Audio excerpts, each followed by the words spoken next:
Assalamualaikum warahmatullahi wabarakatuh.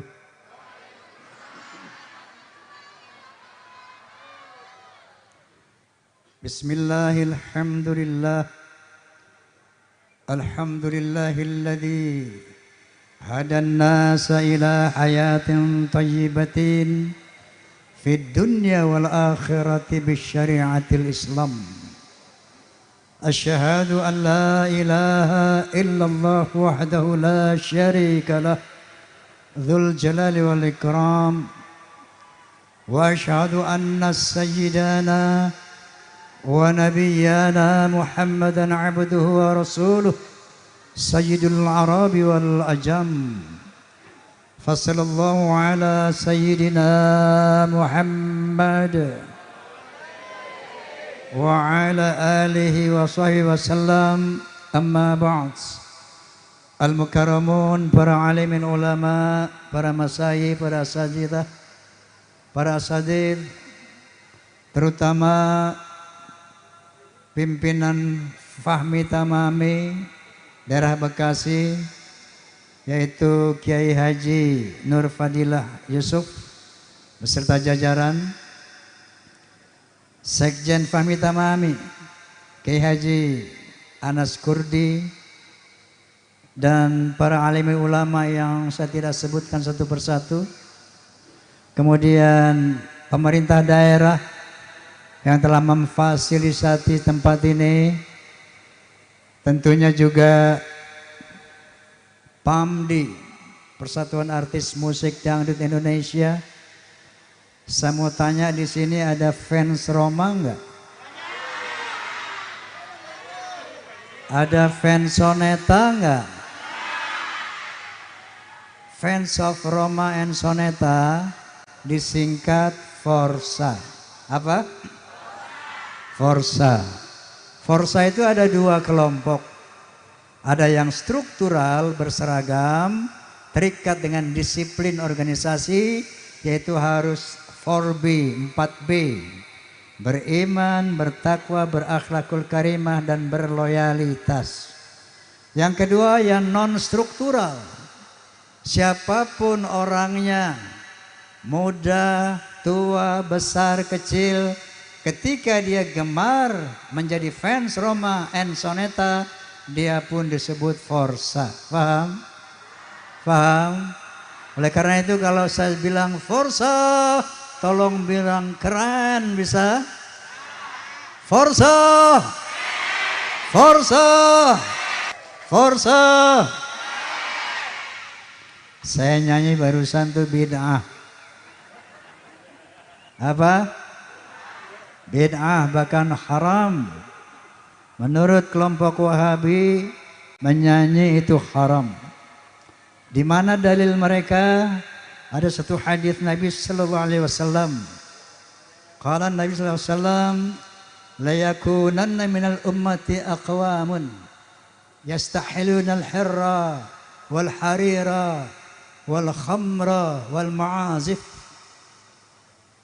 Akan datang, telah datang sebagian dari umatku, mereka menghalalkan hirra. Hirra itu kemaluan, aurat, kemaluan. Kemudian harira, menghalalkan sutra, perhiasan yang mewah. Wal khamra, mereka juga akan menghalalkan minum-minuman keras. Wal ma'azif, dan alat-alat musik. Hadis ini masih panjang lagi, yang artinya kira-kira kemudian datang sekelompok orang dengan membawa hewan-hewan ternaknya. Mereka berdiam atau singgah di tepi lereng gunung. Lalu datanglah seorang fakir miskin berkata kepada mereka, minta pertolongan. Namun kata mereka, besok aja datang lagi kemari. Saat itu juga mereka ditimpa oleh gunung itu dan dikutuk oleh Allah Subhanahu wa taala menjadi kera dan babi sampai hari kiamat. Ini hadis yang mereka jadikan dalil. Coba kita lihat bahwa akan datang satu zaman di mana umatku ada satu kaum menghalalkan hira, kemaluan, zina, harira, pakaian-pakaian mewah, khamra, minuman-minuman keras, wa alat-alat musik. Ini kalau kita lihat secara detail bahwa tidak ada nas Al-Quran atau hadis yang menyatakan secara qat'i, secara pasti bahwa musik haram. Ada nggak di Quran? Ada nggak di hadis musik haram? Nggak ada. Jadi tafsir para ulama secara jumhur mengatakan, oh ini paket. Satu tempat, satu situasi, satu kondisi di mana pada tempat itu ada orang-orang mengobrol kemaluannya. Di saat itu juga ada orang-orang berbusana dengan sutra dan sebagainya. Di saat itu juga ada minum-minuman keras. Di saat itu juga ada alat-alat musik. Inilah night club. Tahu night club? Tempat kalau yang sekarang dugem, tahu dugem? Apaan? Dunia gemerlap. Ini yang dimaksudkan oleh hadis itu menurut jumhur ulama. Adapun sebagian ulama lagi menafsirkan dalam Al-Quranul Karim Asy-Syu'ara, surat Asy-Syu'ara yang di ayat-ayat terakhirnya wasyu'ara yattabi'humul ghawun. Alam tara annahum fi kulli wadin yahimun wa annahum yaquluna ma la yaf'alun ila alladhina amanu wa 'amilus shalihat wa dzakarullaha katsira ila akhir ayat. Syu'ara itu penyair. Apa kata ayat ini? Wasyu'ara yattabi'humul ghawun. Para penyair itu diikuti oleh orang-orang yang sesat. Dan mereka mengarungi turun naik lembah. Dan mereka mengatakan, melakukan apa yang tidak mereka katakan. Ucapannya tidak sesuai dengan perbuatannya. Illal ladzina amanu wa 'amilus shalihat wa dzakarullaha katsira. Kecuali para penyair yang beriman kepada Allah Subhanahu wa taala, yang berbuat baik dan selalu ingat kepada Allah Subhanahu wa taala. Faham? Faham? Jadi boleh nggak nyanyi? Nyanyi itu apa sih? Lahun wala'ib. Main-main senda gurau. Ya. Itu yang namanya lahun wala'ib. Itu menurut usul fiqih, kaidah usul fiqih berbunyi begini. Al-aslu fil mu'amadatin al-ibahah illa ayadulul dalilun ala tahrimiha. Al-aslu fil muamalati al-ibahah illa ayadulla dalilun ala tahrimiha. Hukum asli daripada muamalah itu adalah boleh. Apa itu muamalah? Yang bukan bersifat ibadah, misalnya main bola, ya, main catur, main musik, main, itu namanya muamalah. Paham? Dalam kaidah usul fikih hukumnya mubah, boleh, illa ayadulla dalilun ala tahrimiha, kecuali ada dalil-dalil yang mengharamkannya. Misalnya apa? Main bola boleh apa tidak? Boleh. Menjadi haram ketika mereka bertaruhan. Faham? Menjadi haram ketika mereka berkelahi. Main catur boleh apa enggak? Boleh. Menjadi haram ketika mereka taruhan. Faham? Main musik boleh apa enggak? Boleh. Menjadi haram ketika meninggalkan sholat. Lagi main musik, zuhur lewat, asar lewat, maghrib lewat. Lagi main musik, nenggak botol, nyekek botol. Ini haram, itu yang dilarang oleh Allah Subhanahu wa ta'ala. Namun kesimpulannya sejauh dia membawa kemanfaatan, menghibur minimal, itu Allah mengatakan wabtaghi fima atakallahu daral akhirah wala tansa nasibaka minad dunya. Capailah dengan apa yang aku berikan kepada kamu negeri akhirat. Apa yang diberikan Allah kepada kita, Bu? Umur yang panjang, kesehatan, harta, jabatan, dan lain-lain. Apa kata Allah? Gunakan dengan semua yang aku berikan itu negeri akhirat, yaitu surganya Allah Subhanahu wa taala. Tapi apa kata Allah? Wala tansa nasibaka minad dunya. Namun jangan lupakan juga nasibmu di dunia. Apa itu dunia? Ya'lamu annamal hayatud dunya la'ibun wa lahun. Ketahuilah sesungguhnya kehidupan dunia itu adalah main-main dan senda gurau. Faham? Faham? Jadi orientasikan hidup kita kepada akhirat, surganya Allah Subhanahu wa taala. Tapi jangan lupa juga main-main. Oke? Karena main-main itu sifat dunia.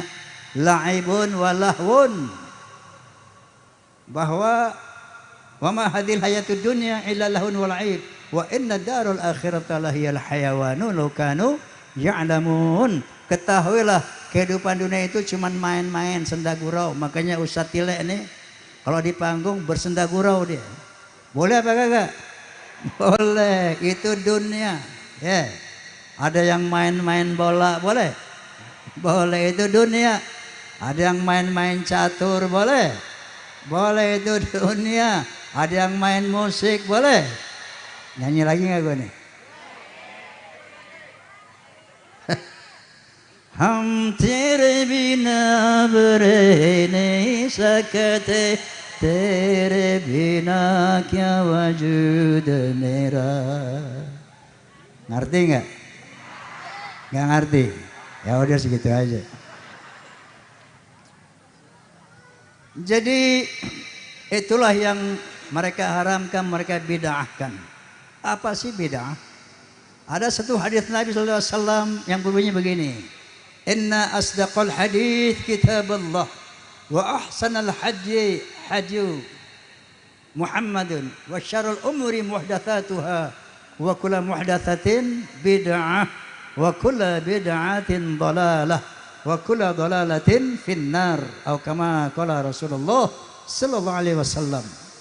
Artinya, inna asdaqal hadits kitabullah. Sesungguhnya sebenar-benarnya penjelasan kitabullah Al-Qur'anul Karim.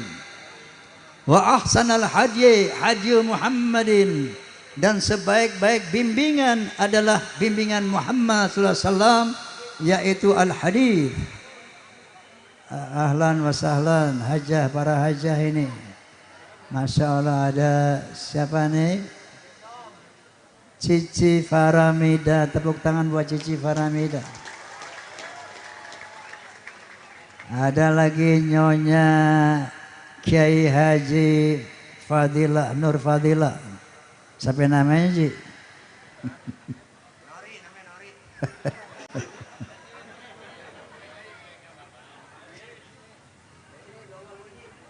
Ahlan wasahlan. Oh, selamat datangnya untuk anggota Dewan Provinsi Jawa Barat, Ajah Juju Komaria. Maksud saya Siti Komaria. Bukan Siti Le, bukan. Baik, saya lanjutkan. Jadi kata Nabi SAW, inna asdaqal hadits kitabullah.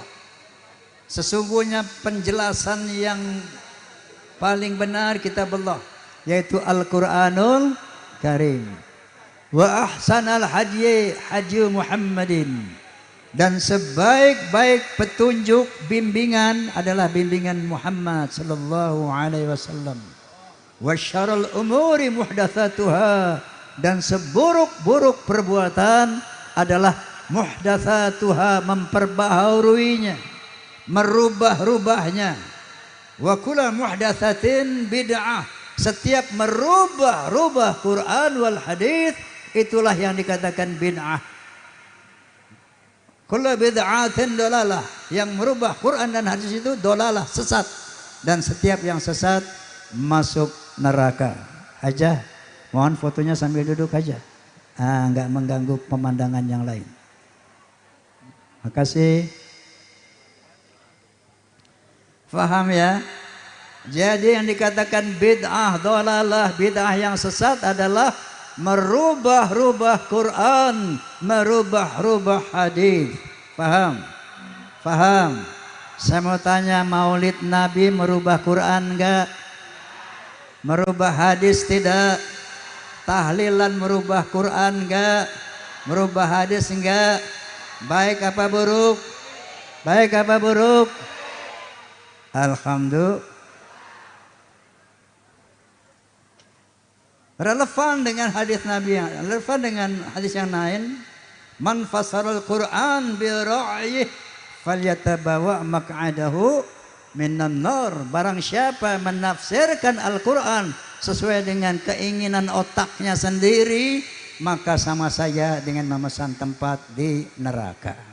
Paham? Nah, Fahmi Tamami didirikan ketika pada satu saat saya sedang berkendara. Waktu itu bulan Ramadan kalau nggak salah, tanggal berapa? 11 Ramadan tahun 2007. Saya berkendara sendirian tanpa sopir. Tiba-tiba saya sedang mendengarkan dakwah di radio dalam mobil. Tiba-tiba saya terkejut sekali. Suara dakwah itu mengatakan begini, itu yang namanya Nahdlatul Ulama kafir, yang namanya Muhammadiyah kafir, yang namanya Al-Wasliyah kafir, Wali Songo kafir. Masya Allah, berdiri bulu kuduk saya mendengar ini. Ini siapa Ustadz ini? Bisa berani mengatakan NU kafir, Muhammadiyah kafir, Al-Wasliyah kafir, Wali Songo yang mengislamkan orang kafir dikatakan kafir. Ini orang-orang Islam dikafirin. Betul? Betul? Inilah awal terjadinya forum silaturahmi takmir dan masjid Indonesia. Nah, saat itu saya punya masjid yang namanya Masjid Husnul Khotimah. Saya jarang khutbah imam di masjid karena saya sering keliling Indonesia. Satu saat setelah mendengar itu, saya khutbah di masjid saya, tiba-tiba pengurusnya semua udah berubah. Padahal baru saya tinggalin 3 bulan, 2-3 bulan tuh saya nggak ke masjid. Itu semuanya pengurusnya sudah berubah, semuanya cengkrang. Saya tanya kepada mereka, pengurus yang lama mana? Kamu siapa? Kamu siapa? Dari mana kamu? Begini Bang Haji, yang dulu tuh ada yang sakit dan bla bla segala macam udah pada keluar Bang Haji. Lalu kamu siapa? Dari mana? Saya kan kontrak di sini Bang Haji. Saya, Masya Allah, ternyata sudah berubah. Saat itu saya telepon pimpinan dari Nahdlatul Ulama, Kiai Haji Hashim Muzadi. Saya bilang, Kiai, ini masjid saya udah diambil oleh Wahabi ini. Apakah ada masjid NU yang diambil oleh Wahabi? Apa jawab Kiai? Ada Bang Haji, ada beberapa biji di beberapa kota. Saya telepon lagi Profesor Din Syamsuddin. Saat itu beliau ketua PP Muhammadiyah. Saya telepon, Prof, ada nggak masjid Muhammadiyah yang diambil oleh Wahabi? Bahkan 1 rumah sakit dan 1 sekolah Muhammadiyah diambil oleh Wahabi. Lalu saya telepon lagi Profesor Tarmizi Tahir almarhum. Beliau adalah ketua Dewan Masjid Indonesia saat itu. Saya katakan, Prof, Anda dengar nggak kegelisahan umat ini? Ada kelompok yang suka ngambilin masjid orang. Dia bilang, iya Bang Haji, saya dengar Bang Haji, gerakan Wahabi ini. Saya telepon lagi Habib Rizik Syihab saat itu. Beb, Anda dengar? Ya, Anda dengar. Saya telepon lagi namanya Kiai Haji Zainuddin MZ. Saat itu saya tanyakan, betul Ji ada begini gerakan-gerakan mengambil alih kepengurusan masjid Wahabi. Nah, saat itulah pada tanggal 11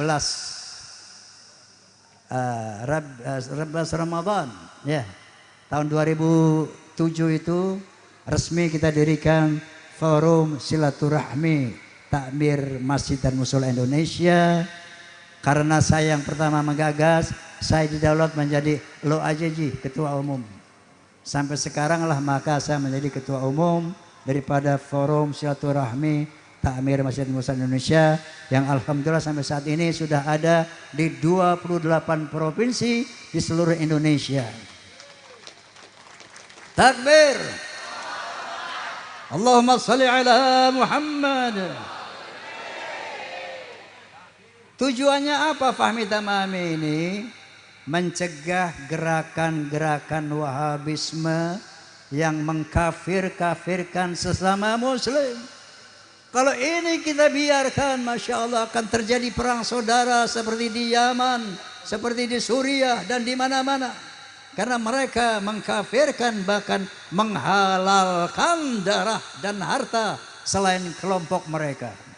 Oleh karena itu, kita sebagai umat Islam Indonesia berkewajiban untuk mencegah beredarnya, mengembangnya kelompok-kelompok mereka dalam rangka mewujudkan ukhuwah Islamiyah, mewujudkan ukhuwah wataniyah, mewujudkan ukhuwah basyariyah.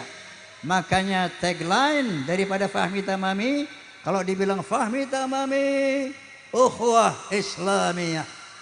Kalau dibilang yang kedua Fahmi Tamami ukhuwah wataniyah. Kalau yang ketiga Fahmi Tamami ukhuwah basyariyah. Bisa? Bisa? Yang pertama jawabannya ukhuwah Islamiyah. Ingat. Yang kedua jawabannya ukhuwah wataniyah. Yang ketiga jawabannya ukhuwah basyariyah. Oke? Fahmi Tamami. Fahmi Tamami. Fahmi Tamami. Jadi tujuan kita mendirikan Fahmi Tamami dalam merekat ukhuwah Islamiyah.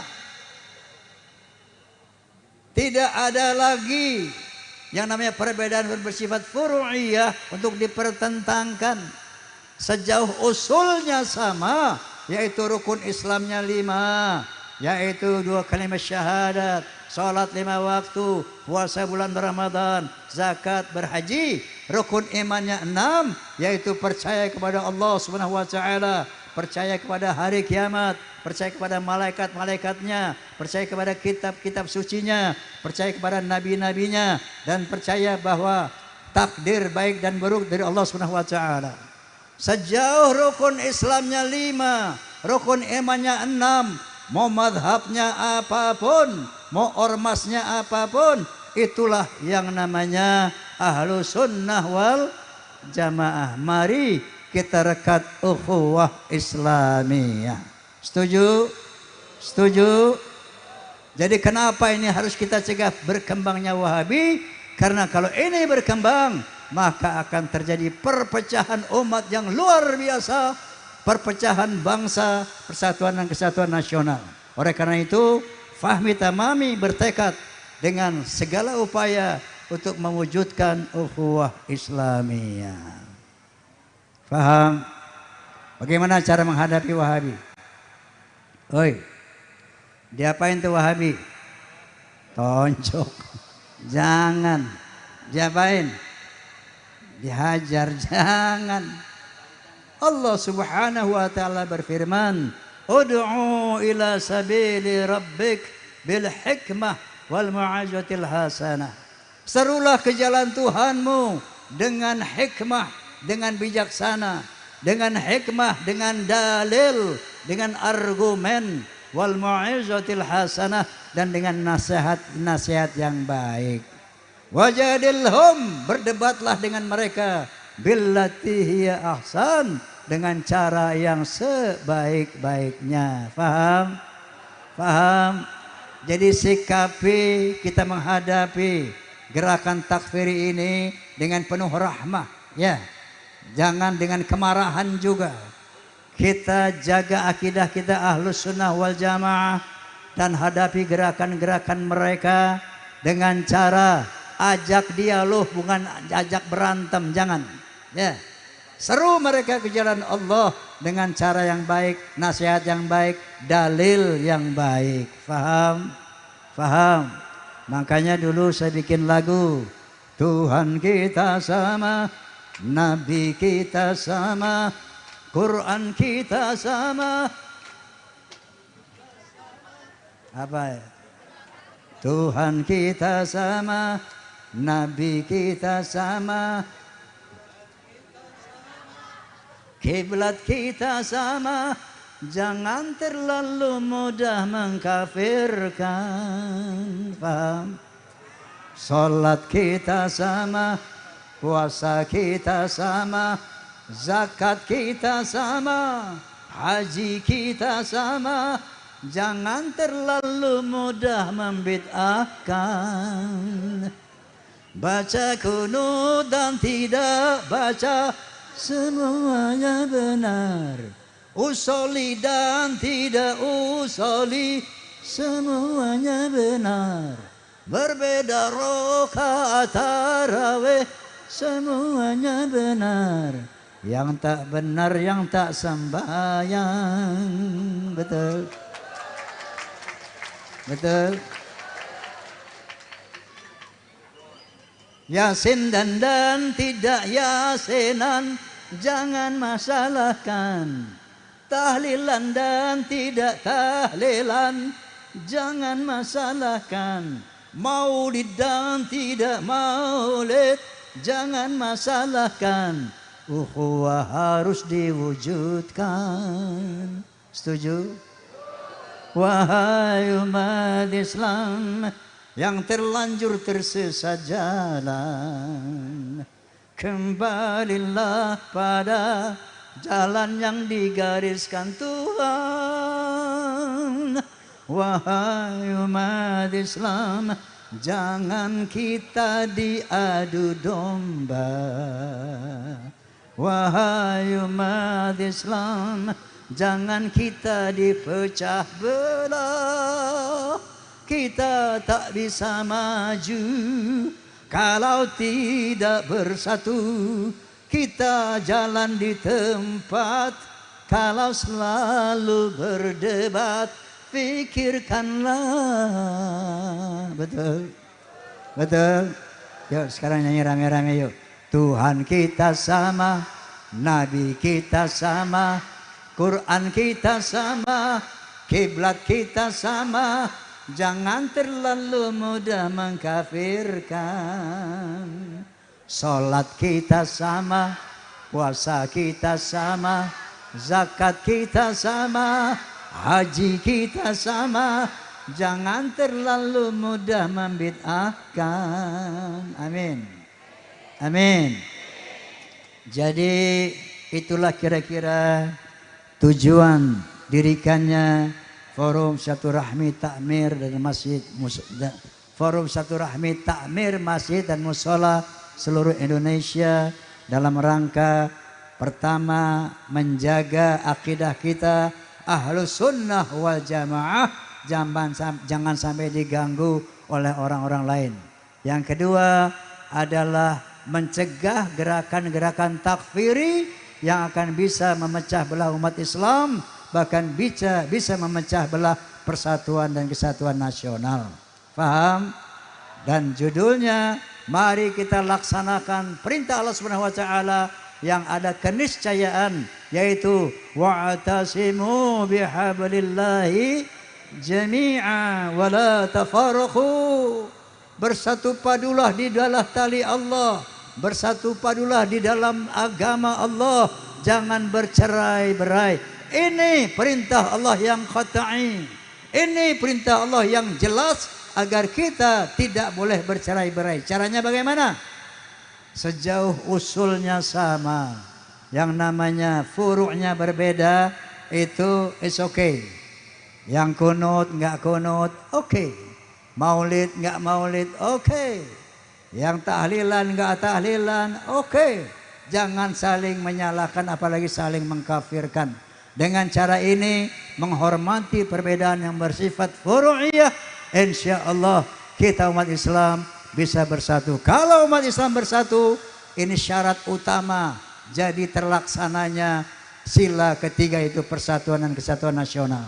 Tanpa ukhuwah Islamiyah, tanpa persatuan umat Islam, omong kosong, persatuan Indonesia bisa terwujud. Betul? Betul? Kita pun harus curiga ini. Kenapa kita curiga? Salah satu senjata penjajah yang paling ampuh untuk menguasai sebuah bangsa adalah dengan menggunakan politik divide et impera. Politik mengadu domba.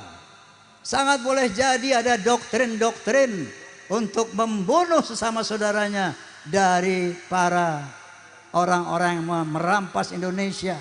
Karena dari zaman Belanda kita diadu domba dalam rangka mempermudah mereka untuk mengambil segala kekayaan harta benda yang dimiliki oleh bangsa ini. Mereka sengaja membuat kita ribut. Yang namanya musik haram, ribut soal haram. Ini bid'ah, itu bid'ah, bertahun-tahun ribut soal itu. Sementara mereka ngambilin harta kita. Mereka gali emas-emas kita. Mereka ambil minyak kita. Mereka hasil bumi kita mereka rampas. Kita dibiarkan diadu domba. Faham? Faham? Oleh karena itu upayakan ini. Wujudkan ukhuwah Islamiyah dengan berbagai macam upaya. Karena sangat boleh jadi ini adalah upaya-upaya divide et impera, memecah belah umat untuk tujuan mereka menguasai Indonesia. Oleh karena itu sebagai penutup saya ingin memberikan sebuah, katakanlah, hadiah buat Anda sekalian. Sebuah syair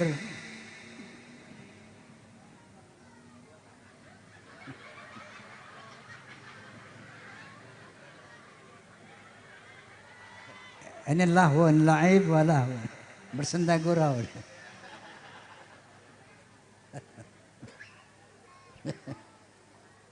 Oke. Saya ambil dari hadis Nabi sallallahu alaihi wasallam.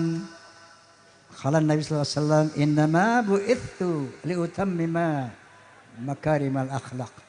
Sesungguhnya aku dibangkitkan untuk membentuk akhlak yang mulia. Jadi akhlak ini Masya Allah terpenting dari segalanya. Iman tanpa akhlak rusak. Takwa tanpa akhlak rusak. Jadi yang tertinggi daripada beragama adalah berakhlakul karimah. Apa itu akhlak? Berbudi pekerti. Secara orientatif akhlak ada 3. Pertama, akhlak kepada Allah Subhanahu wa ta'ala. Yang kedua, berakhlak kepada sesama manusia. Yang ketiga, berakhlak kepada alam, yaitu hewan dan tanaman. Bagaimana berakhlak kepada Allah Subhanahu wa ta'ala? Misalnya ada orang Islam sholat 5 waktu, puasa bulan Ramadan. Puasa enggak? Sholat enggak? Secara kualitatif akhlak juga ada 3. Akhlakul karimah, akhlakul ammah, dan akhlakul sayyi'ah. Akhlak yang mulia, akhlak yang standar, dan akhlak yang buruk. Kalau ada umat Islam sholat 5 waktu, puasa di bulan Ramadan, dia telah berakhlak kepada Allah, tapi berakhlak yang standar, ya, akhlak yang biasa saja. Kalau ada umat Islam nggak sholat dia, tidak puasa dia di bulan Ramadan, ini berakhlakus sayyi'ah, berakhlak buruk kepada Allah Subhanahu wa ta'ala. Paham? Lalu apa yang dicontohkan Nabi? Beliau itu Rasulullah, utusan Allah. Sholatnya bukan 5 waktu, Pak, sampai bengkak-bengkak kakinya. Masya Allah. Puasanya di samping Ramadan, Senin puasa, Kamis puasa, Senin puasa, Kamis puasa. Padahal utusan Allah, kekasih Allah, sudah maksum, nggak ada dosanya, pasti megang kunci surga. Tapi Masya Allah akhlaknya kayak begitu. Kalau istighfar nggak kayak kita, astagfirullahaladzim, astagfirullahaladzim. Sayyidul istighfar 100 kali nggak kurang nggak lebih. Allahumma anta rabbi, la ilaha illa ant, khalaqtani wa ana 'abduka wa ana 'ala ahdika wa wa'dika mastata'tu a'udzu bika min syarri ma sana'tu abu'u laka bi ni'matika 'alayya wa abu'u bi dhanbi faghfir li fa innahu la yaghfiru dzunuba illa anta. Masya Allah, ini istighfar Rasulullah. Padahal beliau Nabi, bukan masuk surga pemegang kunci surga, tapi sebegitu ibadah kepada Allah. Inilah akhlakul karimah. Faham? Akhlak yang mulia kepada Allah subhanahu wa ta'ala. Begitu juga kan akhlak beliau kepada sama manusia. Kalau sekarang banyak orang diejek, dihina, marah, lapor polisi. Betul? Musim banget yang lapor-lapor polisi. Dihina dikit, lapor polisi. Nabi, hinaan, bulian, itu sarapannya Nabi. Berbagai hinaan, berbagai cacian, berbagai fitnah, itu biasa dihadapi oleh Nabi. Apakah Nabi marah? Bahkan pernah dilempari batu di Taif. Apakah Nabi marah? Tidak pernah. Apakah Nabi mohon kepada Allah untuk dihukum hambanya? Tidak pernah. Bahkan di Taif, ketika beliau dilempari batu, Jibril bisikin beliau, ya Muhammad, coba angkat tanganmu kepada Allah. Sebagaimana para nabi terdahulu, ketika umatnya durhaka, maka mereka minta azab kepada Allah. Coba sekarang kau minta azab kepada Allah, biar mereka diazab, nanti biar aku yang mengeksekusi mereka, untuk menimpakan mereka dengan 2 buah bukit. Apa kata Nabi? Jangan Jibril, saya masih berharap nanti cucu-cucu mereka beriman. Nabi angkat tangan, Allahumma hdi qaumi fa innahum la ya'lamun. Ya Allah, ampuni umatku, mereka berlaku seperti itu karena mereka enggak tahu, mereka enggak faham. Ampuni mereka ya Allah.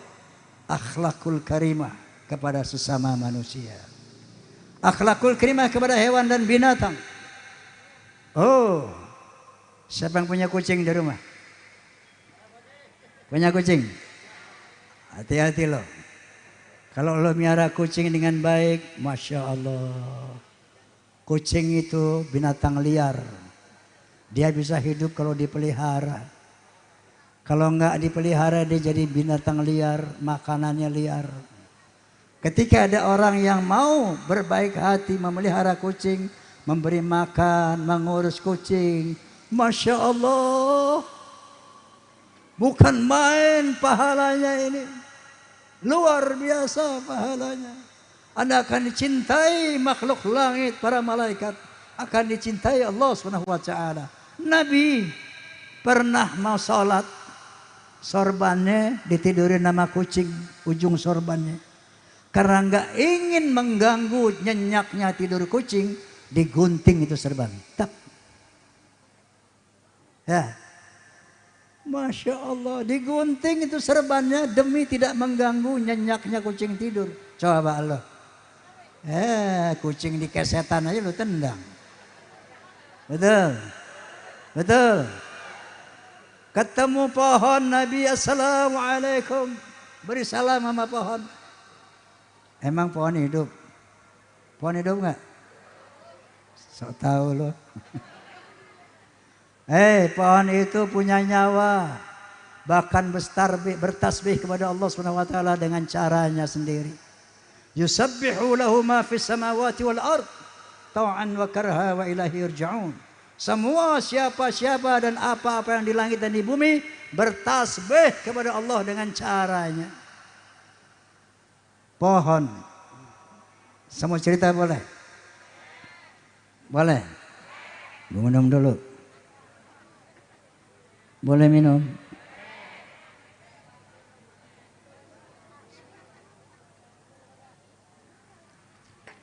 Saya ingat sahabat saya Kiai Haji Zainuddin MZ Almarhumullah. Allahumma ighfir lahu amin. Warhamhu amin. Wa'afi amin. Beliau kalau ceramah minum. Orang ketawain. Apa dia bilang? Orang ceramah tuh kayak mobil. Emang enak ceramah. Makanya ibarat mobil tuh minum tuh ngisi bensin. Kalau lu nggak perlu minum, lu kayak mobil mogok. Minum lagi ya.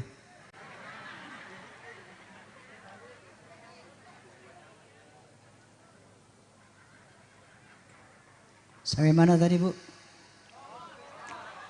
Pohon. Satu ilustrasi. Pada tahun 1930 ada seorang botanis. Tahu botanis? Ahli tanam-tanaman. Namanya Dr. Boss. Ya. Orang Amerika, ahli botanis namanya Dr. Boss. Pada tahun 1930 dia mengadakan research terhadap tanam-tanaman. Oh, ternyata tanaman itu ada dua jenis loh. Ada laki-laki dan ada perempuan. Kata siapa? Kata Dr. Boss. Kemudian diteliti lagi sama beliau. Oh, ternyata pohon itu berkembang biak dengan dua cara. Yang pertama melalui kumbang, yang kedua dengan angin. Ternyata angin itu mengawinkan pohon. Begitulah hebatnya Al-Quran. Al-Quran itu mu'ajizat. Sebelum Dr. Boss menyatakan itu, Al-Quran 1450 tahun yang lalu sudah mengatakan Subhanalladzi khalaqal azwaja kullaha mimma tumbitul ard. Maha suci Allah yang telah menciptakan pohon-pohon di muka bumi berpasang-pasangan. Masya Allah. Lalu apa kata Allah? Wa arsalar riyaha lawaqiha. Aku utus angin sebagian untuk mengawinkan. Masya Allah. Allahu Akbar. Allahu Akbar. Allahumma salli ala Muhammad. Berakhlak kepada pohon Nabi. Selalu memberikan salam. Saya ingatkan kepada ibu-ibu nih. Terutama. Bu, punya tanaman di rumah. Suka beli pot tanaman. Piara yang betul Bu. Ya. Itu mesti diurus. Pagi-pagi siramin. Sampai selawat. Allahumma salli ala Muhammad. Sampai selawat. Kalau tidak ibu urus juga berdosa. Kalau biar dia di alam, Allah yang urus. Disiram sama Allah dengan hujan. Dipanasi oleh Allah dengan matahari. Begitu kita ambil dari sana. Kita piara di rumah. Taruh di pot nggak diurus. Anda telah mengambil hak pohon itu. Hak hidupnya. Sebaliknya kalau Anda jaga dia, Anda rawat dia, insya Allah pahalanya besar. Sebagaimana pahala Anda miara kucing tadi. Paham? Paham? Inilah namanya akhlak. Akhlak kepada Allah, akhlak kepada sesama manusia, akhlak kepada hewan dan tanaman. Hayya, hayya, hayya, hayya. Coba. Hayya, hayya, hayya, hayya, hayya.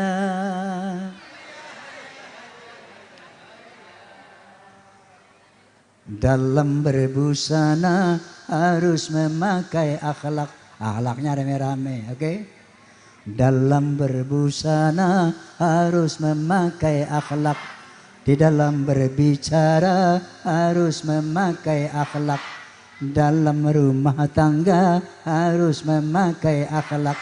Di dalam bernegara harus memakai akhlak.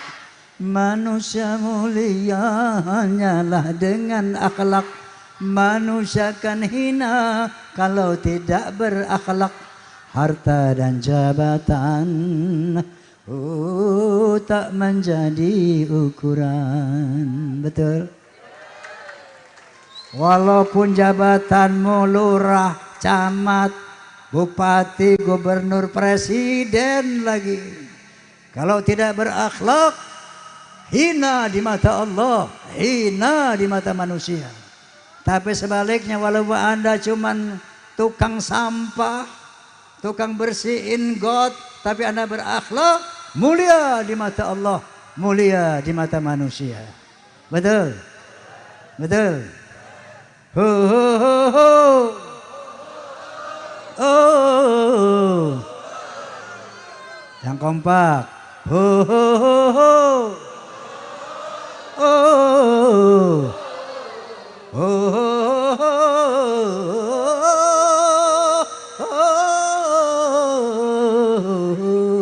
Coba.